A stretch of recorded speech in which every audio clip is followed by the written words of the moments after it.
Hi food lovers, welcome back to my YouTube channel. Today we're making Ofe Owerri. If you're not familiar with this soup, stick around and let me show you how to make it. So first thing first, you want to go in with your protein of choice.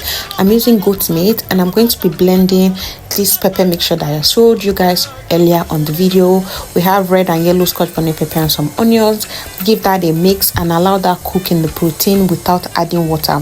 So after a few minutes, go in with some water, allow that cook a little bit more, and then go in with your dried and smoked fish of choice. I'm using some smoked mangala and some stockfish. I'm going to go in with some snails and some common.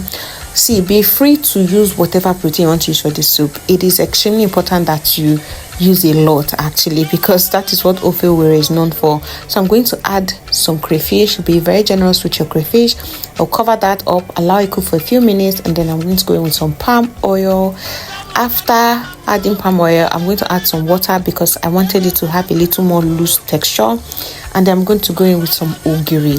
We're going to be generous with our crayfish again, and also we're going to add a bit more pepper mixture. I think it's already on the video. We'll add that, allow that cook, and then we're going to be using blended cocoyam as a thickener. So when you add your cocoyam, just cover it up and allow it dissolve, and yes, it will melt on its own. When it gets to the consistency you want, like the thickness you want, if you have extra cocoyam, you can scoop it out so it doesn't end up being too thick. So we're going to go in with some uziza leaves. Some people will say uziza is good for Ofe Owerri, some will say it's not, but I'm using a little bit of uziza for this one. I'm going to go in with that. I'm going to go in with utazi. So we're not using okazi. Okazi is a little bitter, so we're using utazi. Utazi is almost the same as okazi, but it's not as bitter as okazi. Okay, so we're going to allow that cook for a little bit because of how hard the texture is, and then after a few minutes we're going to add our ugu to the mixture. At this point the soup is ready. So if you've been confused as to how to cook Ofe Owerri, this is your sign to follow this recipe to the latter, and I promise you, if you do, you're not going to regret it.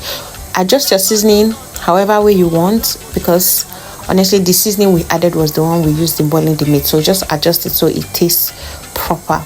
And then your soup is ready. Just serve this up with whatever fufu you have available. What is Ofe Owerri without fufu?